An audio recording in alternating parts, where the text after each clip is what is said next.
Today on the show, we have a guy who took $2,000 and turned it into a multi-million-dollar company called Absolute Internship.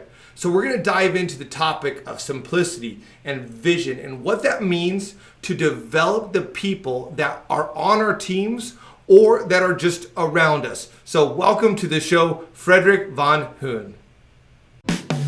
Welcome to Masters of Employee Development, Mike Acker's YouTube segment devoted to training team members in any type of organization. Your host is a best-selling author, corporate trainer, and business leader. Find out more about Mike at mikeacker.com. Each episode, Mike welcomes a CEO, HR director, or other experienced manager responsible for leadership and development. Together, Mike and his guest expert discuss training successes, challenges, and best practices. Lean in, listen, and take part in a community dedicated to improving life through increasing leadership. Now, here's your host, Mike Acker. Welcome to the show, Fredrik. I'm so glad to have you on. Thank you very much. It's a pleasure to be here, Mike. Now, we're going to be talking about leadership development, but before we dive into that, and it's something that you know a lot about, you took a little bit less than $2,000 and you turned it into a multi-million-dollar company. So give us a little teaser. What's one thing that you did that was part of that success? I've always been a reader, Mike, and I would say the one thing that I did that really was a tipping point was that I heard about a book called Think and Grow Rich by Napoleon Hill, which was recommended by one entrepreneur that I was looking up to, that I'm still looking up to, called Damon John. He said that book made him create Fubu, which is $1 billion business. And I was like, if that helped him create $1 billion business, I just want a multi-million-dollar business. So I read that book. It cost $10 or something on Amazon. And what I did was I read every day a few pages and I followed each step of the book. And I think that's something that a lot of entrepreneurs, managers, or people in general that want to achieve their dreams, they read books, but they don't follow the steps. They don't follow the recipe, so to speak. And here was a book that has made billions to people, and I'm like, okay, I just have to follow the recipe. So I would say, Mike, I read that book. I followed all the recipes from goal setting to having a burning desire, and also to burn all your bridges and take responsibility for myself. And when I implemented everything from this book, I think that's when things started to happen, and that's how Absolute Internship really grew fast and big. Oh, that's incredible. So buy, think, and grow rich, read it, and do it. Well, now let's get back to who you are and what you do, and really talk to us about this multi-million-dollar company that you built. Give us a little snapshot into that, and then let's talk about internship. Let's talk about leadership development. But first of all, who are you and what do you do, Fredrik? Well, a little bit by myself. I was born and raised in Sweden. I don't look very Swedish. My parents are from Cambodia. Unlike in the US, Sweden, we don't have a lot of immigrants. So, well, that's a little bit where I'm from. I went to business school in Sweden. During my time at business school, I'm the first one in my family to go to university and high school. No, not high school. My brother went to high school, but I'm the first one to go to university. I had the opportunity to study abroad. So I went abroad to Shanghai and Japan. And that really changed the way I looked at life, because in Shanghai, most of the people that I met, they were interns. And I was like, what's an internship and what's an intern? And my roommate explained it to me. He was like, Freddie, being an intern is like you're learning the ropes from someone at the company, but you're not getting paid, but it looks good on your CV and everyone should be doing it. The year after, when I was in Japan, I had 3 classmates from the US. They were looking for summer internships. And since I had this network back in China, I was like, hey guys, I'm going to hook you guys up. And this was Mike before Airbnb, before booking.com. So it was not like, hey, I'm going to go to Shanghai. I'll book something for 2 months, when I'm doing my internship. So a few months later, my friends, they had these internships that I hooked them up with. I helped them with their visas. And I was checking in with them on Facebook. I was like, how was your time in China? And they're like, Freddie, the internship was great, learned a lot, but we didn't have such a good time. And I was like, okay, why? Well, we didn't make a lot of friends. It was like such a hassle to find accommodation. We stayed most of our times in hotels. It was so expensive. Well, no one taking care of us. Not so many people speaking English. And I remember back then, I just graduated, Mike, and I always wanted to live abroad. So I moved to Bangkok because I was like, Thailand is the place that I would love to live in and experience culture, and it's very, very affordable, so to speak. So your dollars, they last longer. Like, just to give you an example, my daily budget was one to $2, and I had like great meals, you know. Anyway, I went to Bangkok many years ago. Yeah, with a group of friends. That was 20 plus years ago, and I went to Starbucks while I was there. So yeah, it's amazing Starbucks there. It's clean. It is. It's aircon. Yeah. Yeah, it was. I also went some other places there, but keep on going. I'm sorry to interrupt with my little Starbucks. No worries. So I graduated and I was not working, Mike. The way I was making money was selling football jerseys, soccer jerseys on eBay. So I made friends with the Adidas and the Nike factories and just bought wholesale and sold them like independently on eBay, just because I'm a huge soccer fan, love Juventus and everything about it. Because it didn't make a lot of money though, made like $500 max per month.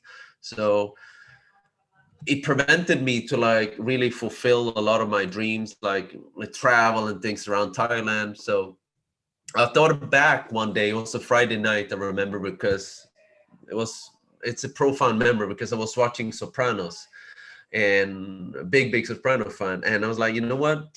Let me look up this summer internship. So I was literally Googling summer internships and I found this company. They were selling internships in New York City for $12,000. And they had 400 students each year. And they were primarily from the US.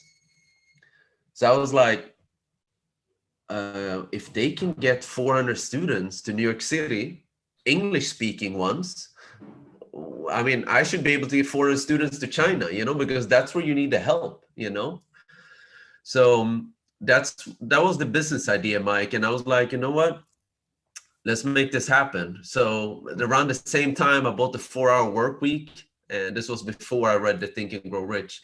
And I was just when Tim Ferriss's launched his book, was like completely revolutionary, something completely new. And that sort of became my Bible in creating Absolute Internship. Oh, that's really cool. So what's the heart of Absolute Internship? Because it's ultimately about what we're talking about here, Masters of Employee Development, pre-employee. But what's at the heart? What's the core of it? The core of Absolute Internship is helping university students and high school students with internships abroad, whether they do that on site or remotely. That's essentially what it is. Students, they apply through us independently, and we help them with these internships, and we have staff on site that hook them up with activities, arrange accommodation, a visa, and they travel in groups and they meet students from all around the world. It's a very international program. Or they do it remotely and they're matched in a group of students that they connect online.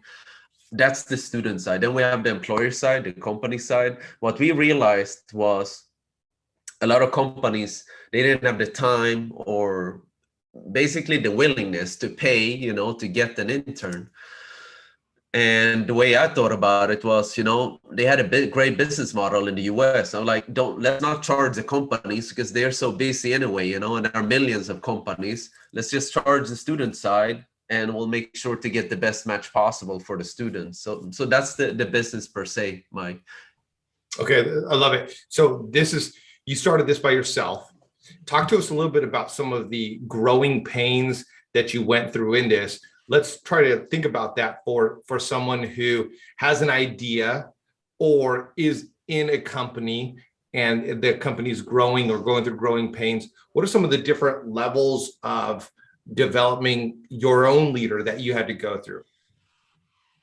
It's a really great question. I just want to clarify. I didn't found Absolute Internship myself. I co-founded it with another person, but I think there are many growing pains. I think I started Absolute Internship as a very young person, Mike. You know, I was 22, 23 when I co-founded Absolute Internship.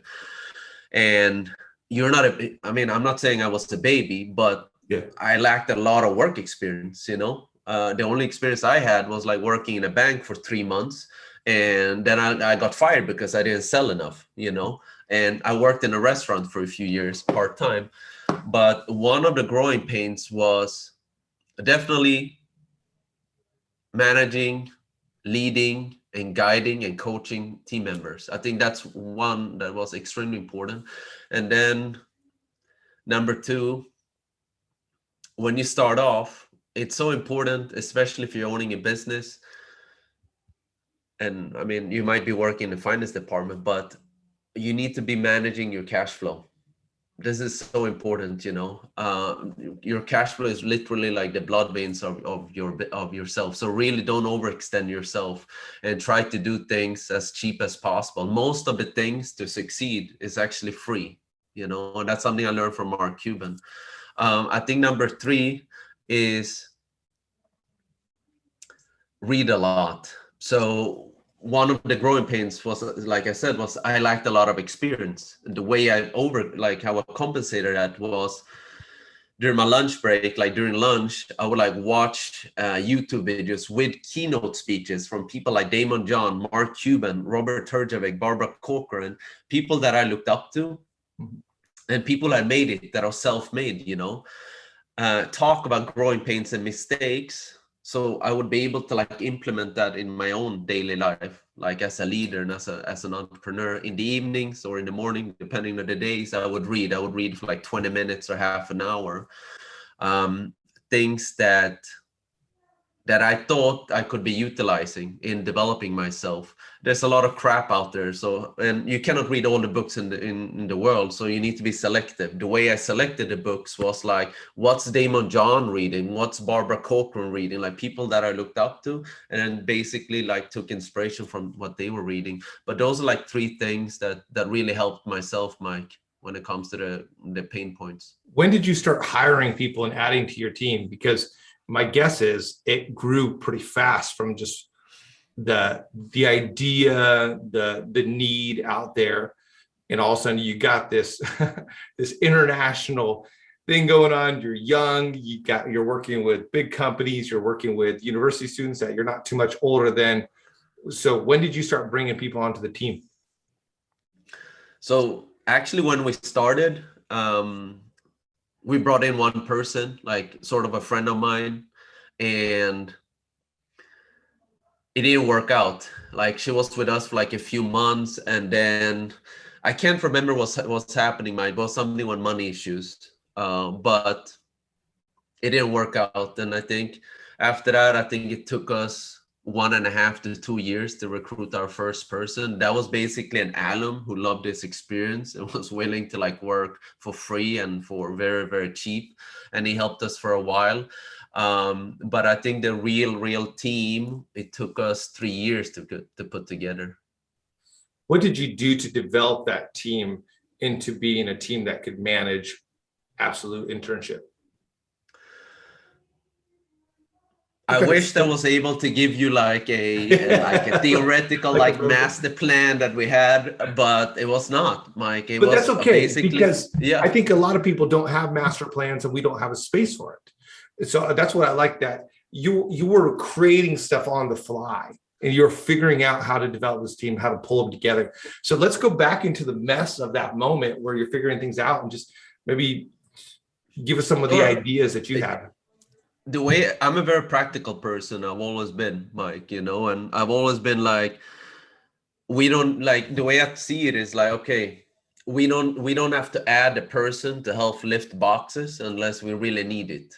That's always been like my philosophy. So, you know, until year 3, until we had like recruited a team, we were doing everything, me and my co-founder, like everything from like processing student application, interviewing them, going on campuses, getting companies, matching the students with the companies, getting the visa. So we're going to all these consulates, and that's like wearing like 6-7 hats, right, Mike? And what we did when we had the employees was like, hey, what's taking most of my time? I was like, okay, getting the companies and matching them with students. All right, we need one person for that, Like, hey, we need to get somebody to like go to the info sessions and go into campuses. We need one person for that. It was basically like that. That's how we rolled, Mike. And So part like, of and I was that, asking myself, yeah, it's go so ahead. cool because you and this is what my wife and I recently started up a new company, and we're opening a series of franchises. So right now I'm in it, I'm doing it, and I actually, we're 6 weeks into it, and I'm bringing on my first person as kind of a Congrats. 1099. But before doing that, I had to learn it. I didn't know it. I had to hold things and be the one sweating and doing all the stuff and setting up the building and all those things. So I love that you had, before you're telling people how to do something, you were doing the nitty gritty and you're in it. Yes, I think that's critical. I think that's critical, because that's something that I learned from Mark Cuban. Yeah. Mark Cuban said that the best equity is the sweat equity. Yeah. So, I just followed that. Which is a huge thing. Sometimes when we're in leadership, it can get to a spot where we're like, well, I'm up here now, I don't have to do this. It's true. It is true. Yeah, it is true. And of course, you need to be your managing your ego. You need to be managing your ego. I think that's something that martial arts has helped me a lot. Like, I'm doing Brazilian jiu-jitsu. Yeah. And like, sometimes you have this, I'm a quite tall guy, and I'm not muscular, but I'm tall, and then you have some small guys or something shorter girls, and one day sometimes I get choked out by them, or they take me in an arm bar, whatever. Like, if you have a big ego, you're gonna have a problem with that, so. But I'm happy. I think being humble is really, really important in being a good leader. I can see that when it comes to employee development, you're big on learning. So what kind of systems have you put in place for your own teams so they can be humble leaders in this? Your employees, your team members? Yeah, I think that's a great question. We did a lot of mistakes in the beginning, and for many years, Mike, because there's no secret sauce. Even if you go and ask people for advice, which I've done, things work differently in different companies. Yeah. But what has really worked now for us has been, I was like, in the end, I was like, you know what? We're not like Siemens. We're not like Amazon. We're not Airbnb. We're Absolute Internship. And, we don't have 100 employees. Let's just keep it to the basics. So when it comes to the basics, it's like, all right, arriving early, behave the way you want your team to behave. If somebody's like, I don't know, not doing the dishes, tell them, hey, act as a role model, like sort of like 5-6 basic rules, or philosophies, so to speak, that we have set here at Absolute Internship. And that has really worked because, if you have like 20 systems, like people forget that, like just keep it to the basics. Most people like that you recruit are people that you like, people that you look up to, like, or something that you really like, one of their traits. So for sure, 5-6 of the things, philosophies that you want to keep developing and you want your team to like copy, it's going to be basic. And, keeping it basic helps a lot. So you have this smaller group, it's nimble, it's agile, you're able to move things, you're able to do things. You guys have this core philosophy, this culture that's helping you continue to grow. What is the goal for the learning for the internship? When you say at the end of the day, like, this is what we want them to do, this is what we want them to walk away with. What is that development goal that you have for them? You mean our customers, so to speak, now, our students that we host in our program? Yeah, I think it depends, Mike, from student to student, because every student have different learning goals, and that's something that we identify. And what we try to do is, because the internships are so short, they're 1, 2, sometimes 3 months, mostly they're 2 months. Okay. What we try to do is like, all right, Mike, what are some of your learning goals? A student might come with like 3, and we'll be like, okay, let's focus on 1 or 2, because that's more achievable, because most of our students are young, That's what we try to do, Mike, try to focus on 1 or 2 learning goals. But one thing that we want to get the students to get away with, and I think that's something that any manager or anyone who hosts an intern should be, is like try to inspire the students, because these people are young. So I like to see our customers like our little brother or little sister, like, all right, try to inspire them, like try to change their lives, because if they can get inspired, like just like through one or two gold nuggets, they're going to have such a it's going to have such a big impact of their lives. So the inspiration, the CV aspect, the hands-on, they're walking away with having accomplished maybe one of the two goals that they're looking for. My guess is some of these turn into long-term jobs as well. Yes, absolutely. What can we do as established, like, so you're looking at, you got a middle-aged person, happens to be me now, you got a middle-aged person in a corporate profession. What can they learn from what you're doing at Absolute Internship? I think one thing that a middle-aged person could learn is I put you on the spot. Learn from. It's a great question. I'm just trying to think of my mother-in-law. I've been trying to convince her to use Uber, for years.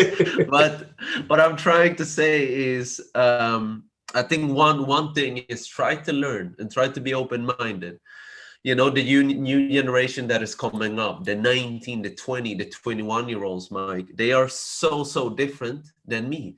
I'm 36, right? And because I grew up without internet, and then I got internet. Like I grew up with a fixed phone, but these young people that are growing up, they grew up without that. Like they just got an iPhone, and that's it. Like they grew up with Netflix, they grew up with YouTube. So they come from a different background than you, Yeah. And that comes with a lot of pros and a lot of cons. And what I'm trying to say is try to get the pros as much as you can. And then the wisdom that you have, try to instill that in them, not too much, but some of that, but try to learn from them, because there's a lot of smart people out there. We just have to listen to them. Yeah, that's fantastic. That humility, I know I switched careers after 18 years and I had to start over. And there are people who were 20 years younger than me who knew, I was in corporate sales, and who knew the industry way more than me. And in a sense, it was like being an intern and having to say what and why and how and all those different questions. One more question I really want to dive into. What challenges are you seeing both for your team and for the internship in terms of really developing them as leaders? What holds them back? What challenges do they face? I think, well, the two separate questions, right, Mike? You have those like in Absolute Internship and our internal team.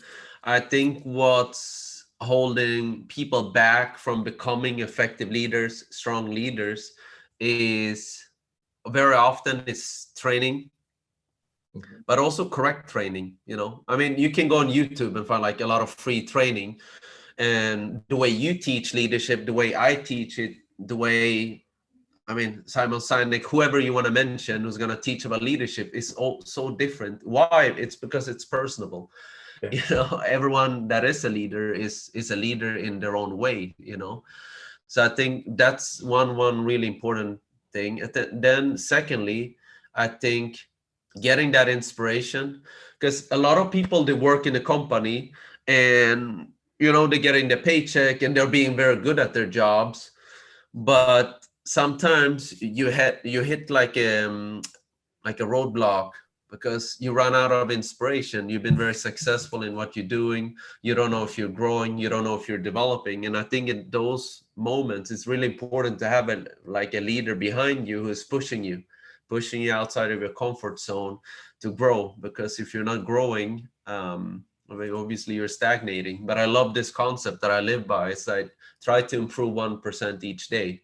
It's not a lot, but like just 1%. That could be like reading one page just from a leadership book, or watching a 5 minutes YouTube video each day, about something that you're passionate about, as long as you're growing. I think those are two really important things. Then when it comes to our students, Mike, I think what's preventing them to become leaders is they lack vision.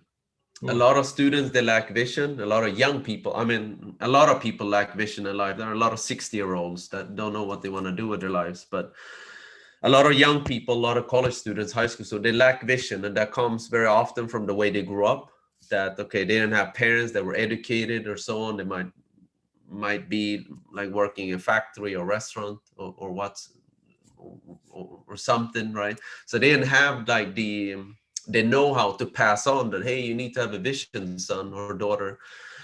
And there's also a lot of educated students that have educated parents who were too busy. They didn't have the time to raise their children. So they were raised by their friends or by school. And school doesn't necessarily teach you that, hey, you need to be thinking what you want to be doing in a few years. What type of job would you like to have? What type of relationship would you like to have? What type of, like, where do you see yourself living? I think that's something that, at least from my perspective, I've been very blessed about from my mom and my father from very early on. They were teaching me like, hey, you need to be thinking about the future, live in the now, of course, but think about the future. Where do you see yourself when you're 25? Like, what type of car do you want to drive? Where do you want to live? Where do you want to travel? What type of spouse do you want to have? Those are very important questions to ask yourself. And I think that's something, some things like division is definitely holding a lot of students back. I love this vision idea, that one of the things that we can do to develop people, I mean, ultimately that's the heart of this podcast and YouTube segment, is this employee development. And there's a lot of people, whether they're brand new, as you're talking about with the internship, without the vision, or they've been doing the same thing again and again for years. So a lot of the people I get to work with, I do a lot of communication coaching, executive coaching. They've gotten to a spot where they're kind of stuck in their career. Why? Yeah. Vision. Yeah, I think so. I think it's so important, for leaders to question their team leaders and their managers, especially if they've been in the role for like 2 years. Like, okay, like, where do you see yourself? Like, what makes you happy? What makes you motivated? What makes you irritated? These type of tough questions are very important to ask, not only on an annual basis, but you can do like we do it, for example, in our company, we do it twice per year, because I think doing it too often is too repetitive, but at least twice per year, I think is really important. I'm reminded of an interview I was in several years ago where they asked me, where do you see yourself in 5 years? And it's one of those common interview questions. And sometimes I help people with interview prep. And where do you see yourself in 5 years? Very interesting is that I said, I just don't see myself here. And the common response is, I see myself here. And they're kind of, brown nosing the interviewer. And they're trying to like, look, I'm here forever. But I think that can show a lack of vision for your life. Or I see myself doing this or having these results. I think this is a great area for all of our viewers and listeners to tune into, is as you're developing people, how can you help them have vision for their life? How can you help? I think that's important. 100%, Mike. 100%, Mike. Because you can't assume that they're gonna stay with you for 10 years, So being as transparent as you can, like, I try to be like that. Like, okay, what drives you? Like, how much money do you want to make? Yeah. Because as a leader, like, I mean, not everyone that is listening is like controlling like the bank, at the company, but like, okay, how much do you want to make? Like this year, next year, like, I don't know. Do you have financial goals? A lot of people don't, Yeah. Okay, what makes you happy? Like, do you want to become a manager? Like, many people don't, So yeah, very, very good and important questions. Yeah. What do you think you can do let's just kind of talk this out. I don't think either of us came really ready to say this, but what can you do to raise the vision levels of the people we lead? Besides asking them, where do you want to be? How much do you want to make? What other things can we do to really help people gain vision, whether they're a mid-level manager, or maybe they're an executive assistant, whatever it might be? I think there are some things, Mike. And again, let's not overcomplicate things. Yeah. Number one, like, what makes you happy? So like, hey, John, like, we wanted to sit down with you and talk about like your vision, for the next few years. It doesn't have to be 5, could be 4, like could be 3. Like, what makes you happy? And he might say, well, I like to do this and this. Okay, but what's your favorite part of your job? Like, try to like be as specific as possible. Okay.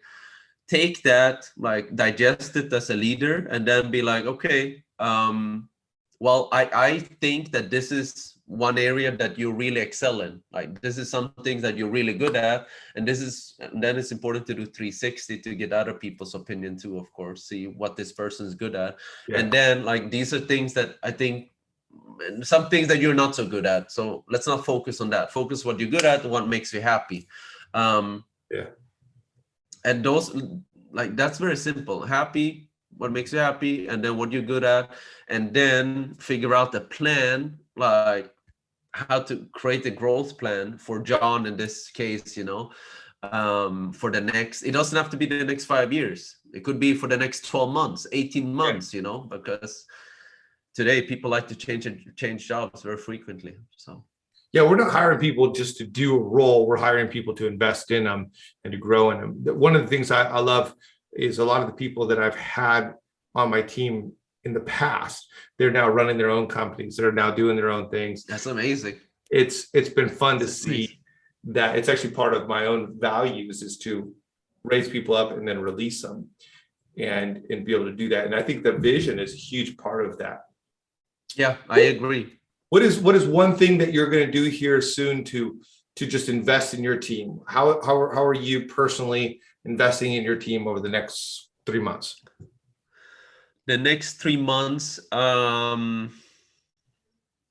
we're launching our, for this year, we're launching, we like to bring in training to our team. So either we do that internally, depending on each person's like area where they need to grow when it comes to skills. So either we do that internally or externally through online courses or workshops or etc. That's something that we feel is extremely important. And then buying books to each team member when it comes to the area that they need to be developing, whether that's like something really specific or it could be something just inspirational, you know. That's one thing that we're doing. The last quarter, we developed growth plans for each team member, and that has been extremely effective and very fruitful, so to speak, because that gives team members and employees clarity, you know. Yeah. Sometimes when we're a leader, we're so snowed in, and because we have this helicopter view, we're like, all right, we need to make sure the salaries are paid, are we getting the sales done, and etc. and etc. But we forget to think about what does Alicia think, you know, about her job. We forget to think about what John thinks about his job, and time flies by, you know, time flies. And it's important, you know, because sometimes as a leader, as an entrepreneur, or as a CEO, we forget how it's like to be an employee, you know, like a little bit lower. Yeah, that's great. I love that you're doing that with people. And I would just encourage everybody to take some time, even after you listen to this, or maybe you're not driving the car anymore or whatever it might be, just sit down and think through who are the people around you and how are you developing them. And you might not even have maybe a team that you lead, a large staff, but your kids, your friends, the people around you, how can you impact them? I love that quote from John Maxwell: leadership is influence, nothing more, nothing less. How are you I like that. Intentionally influencing the people around you? I like that a lot, that quote, you know, it is so true. It is so true. Yeah. And you know what? A lot of people, I'm sorry, Mike, a lot of people forget also that if you don't keep developing like or influencing the people around you, you're just stuck. Yeah. And people get bored, you know, people get bored at their jobs or at you. So yeah, that's the way it is. You're right. And if you think about even what people have called the great resignation, right, is sometimes it comes down to, I want to go to a place where I grow. Exactly. So take some time, have that vision, talk through, have intentionality, that simple thing. And just even starting with the question, like Fredrik said, is what makes you happy? What do you like doing? It is true. Hey, Fredrik, this has been great having you on the program. I really appreciate you just sharing your insight, sharing your story. It's inspiring, it's motivating, and it's just a reminder of vision, simplicity. So thank you so much for being on it today. Thank you. It's been a pleasure, Mike. And to all of our listeners and all of our viewers, thank you so much. Take a moment to subscribe, to like, to share, to comment, And then I'll be putting on Fredrik's information in the show notes so you can find him out as well. Until next time, this has been Masters of Employee Development with Mike Acker and Fredrik Van Huynh.